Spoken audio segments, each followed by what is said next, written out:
शुरू अल्लाह का नाम लेकर जो बड़ा मेहरबान निहायत रहम वाला है। ए नबी, हमने तुमको फतह दी, फतह भी खुली और वाज़ेह, ताकि अल्लाह तुम्हारी अगली और पिछली कोताहियाँ बख्श दे और तुम पर अपनी नेमत पूरी कर दे और तुमको सीधे रास्ते चलाता रहे, और ताकि अल्लाह तुम्हारी भरपूर मदद करे। वही तो है जिसने मोमिनों के दिलों पर तस्कीन नाजिल फरमाई ताकि उनके ईमान के साथ और ईमान बढ़े। और आसमानों और ज़मीन के लश्कर सब अल्लाह ही के हैं, और अल्लाह जानने वाला है, हिकमत वाला है। ये इसलिए कि वो मोमिन मर्दों और मोमिन औरतों को बहिश्तों में जिनके नीचे नहरें बह रही हैं दाखिल करे, वो उसमें हमेशा रहेंगे, और ताकि उनसे उनके गुनाहों को दूर कर दे, और ये अल्लाह के नज़दीक बड़ी कामयाबी है। और इसलिए कि मुनाफिक मर्दों और मुनाफिक औरतों और मुशरिक मर्दों और मुशरिक औरतों को जो अल्लाह के बारे में बुरे बुरे ख्याल रखते हैं अजाब दे, उन्हीं पर बुरे हादसे वाक़े हों, और अल्लाह उन पर गुस्से हुआ और उन पर लानत की और उनके लिए दोज़ख तैयार की, और वो बुरी जगह है। और आसमानों और ज़मीन के लश्कर अल्लाह ही के हैं, और अल्लाह गालिब है, हिकमत वाला है। ए नबी, हमने तुमको अहवाल बताने वाला और खुशखबरी सुनाने वाला और खबरदार करने वाला बनाकर भेजा है, ताकि मुसलमानों तुम लोग अल्लाह पर और उसके पैगंबर पर ईमान रखो और उसकी मदद करो और उसकी ताज़ीम करो, और सुबह शाम उसकी तस्बीह करते रहो। ए नबी, जो लोग तुमसे बैत करते हैं वो दर हकीकत अल्लाह से बैत करते हैं, अल्लाह का हाथ उनके हाथों पर है।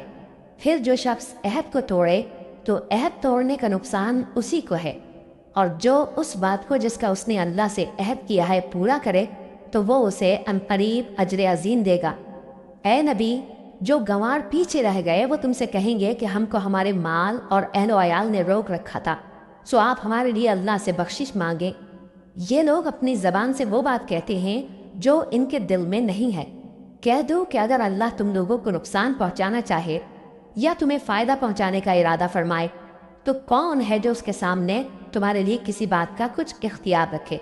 कोई नहीं, बल्कि जो कुछ तुम करते हो अल्लाह उससे वाकिफ़ है। बात यह है कि तुम लोग ये समझ बैठे थे कि पैगंबर और मोमिन अपने अहलो अयाल में कभी लौट कर आने ही के नहीं, और यही बात तुम्हारे दिलों को अच्छी मालूम हुई, और इसी वजह से तुमने बुरे बुरे ख्याल किए, और आखिरकार तुम हलाकत में पड़ गए। और जो शख्स अल्लाह पर और उसके पैगंबर पर ईमान न लाए तो हमने ऐसे काफिरों के लिए आग तैयार कर रखी है, और आसमानों और ज़मीन की हुकूमत अल्लाह ही की है, वो जिसे चाहे बख्शे और जिसे चाहे सज़ा दे, और अल्लाह बख्शने वाला है, मेहरबान है। जब तुम लोग माल गनीमत लेने चलोगे तो जो लोग पीछे रह गए थे वो कहेंगे हमें भी इजाज़त दीजिए कि आपके साथ चलें। ये चाहते हैं कि अल्लाह के कौल को बदल दें। कह दो कि तुम हरगिज़ हमारे साथ नहीं चल सकते, इसी तरह अल्लाह ने पहले से फरमा दिया है। फिर कहेंगे नहीं, तुम तो हमसे हसद करते हो। बात यह है कि ये लोग समझते ही नहीं मगर बहुत कम। ए नबी, जो गंवार पीछे रह गए थे उनसे कह दो कि तुम जल्द एक सख्त जंगजू कौम के साथ जंग के लिए बुलाए जाओगे। उनसे तुम या तो जंग करते रहोगे या वो हार मान लेंगे। अगर तुम हुक्म मानोगे तो अल्लाह तुमको अच्छा बदला देगा, और अगर मुंह फेर लोगे जैसे पहली दफ़ा फेरा था तो वो तुमको बड़ी तकलीफ की सज़ा देगा। न तो अंधे पर सख्ती है सफ़र जंग से पीछे रह जाने में, और न लंगड़े पर और न बीमार पर सख्ती है।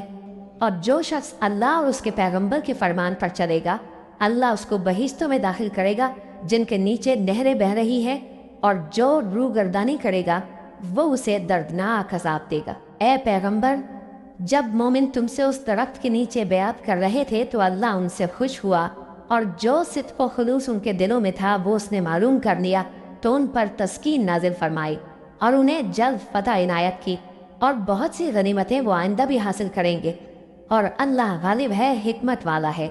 अल्लाह ने तुमसे बहुत सी गनीमतों का वादा फरमाया है कि तुम उनको हासिल करोगे, फिर उसने ये गनीमत तुम्हें जल्दी से दिलवा दी, और लोगों के हाथ तुमसे रोक दिए। गरज ये थी कि ये मोमिनों के लिए अल्लाह की कुदरत का नमूना बन जाए, और वो तुमको सीधे रास्ते पर चलाए, और कुछ और गनीमतें देगा जिन पर तुम कुदरत नहीं रखते, और वो अल्लाह ही की कुदरत में है, और अल्लाह हर चीज़ पर कादिर है। और अगर तुमसे काफिर लड़ते तो वो पीठ फेर कर भाग जाते, फिर वो किसी को न दोस्त पाते और न मददगार। یہی اللہ کی عادت ہے جو پہلے سے چلی آتی ہے، اور تم اللہ کی عادت میں کبھی تبدیلی نہ پاؤ گے۔ اور وہی تو ہے جس نے تم کو ان کافروں پر فتح یاب کرنے کے بعد سرحد مکہ میں ان کے ہاتھ تم سے اور تمہارے ہاتھ ان سے روک دیے، اور جو کچھ تم کرتے ہو اللہ اس کو دیکھ رہا ہے۔ یہ وہی لوگ ہیں جنہوں نے کفر کیا اور تم کو مسجد حرام سے روک دیا، اور قربانیوں کو بھی کہ اپنی جگہ پہنچنے سے رکی رہیں۔ اور اگر ایسے مسلمان مرد اور مسلمان عورتیں نہ ہوتی جن کو تم جانتے نہ تھے کہ اگر تم ان کو پامال کر دیتے تو تم کو ان کی طرف سے بے خبری میں نقصان پہنچ جاتا، تو بھی تمہارے ہاتھ فتح رہتی، مگر تاخیر اس لیے ہوئی کہ اللہ اپنی رحمت میں جس کو چاہے داخل کر لے۔ اور اگر دونوں فریق الگ الگ ہو جاتے تو جو ان میں کافر تھے ان کو ہم ڈوب دینے والا عذاب دیتے۔ جب کافروں نے اپنے دلوں میں ضد کی، اور ضد بھی جاہلیت کی، تو اللہ نے اپنے پیغمبر اور مومنوں پر اپنی طرف سے تسکین نازل فرمائی اور ان کو پرہیزگاری کی بات پر قائم رکھا، اور وہ اسی کے مستحق اور اہل تھے، اور اللہ ہر چیز سے خبردار ہے۔ بے شک اللہ نے اپنے پیغمبر کو سچا اور صحیح خواب دکھایا تھا کہ تم انشاءاللہ مسجد حرام میں اپنے سر منڈوا کر یا اپنے بال ترشوا کر امن و امان سے داخل ہوگے اور کسی طرح کا خوف نہ کرو گے۔ جو بات تم نہیں جانتے تھے اللہ کو معلوم تھی، سو اس نے اس سے پہلے ہی جلد ایک فتح عطا فرمائی۔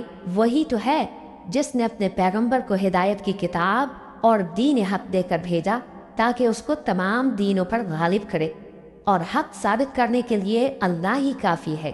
محمد صلی اللہ علیہ وآلہ وسلم اللہ کے پیغمبر ہیں، اور جو لوگ ان کے ساتھ ہیں وہ کافروں کے مقابلے میں تو سخت ہیں اور آپس میں رحم دل۔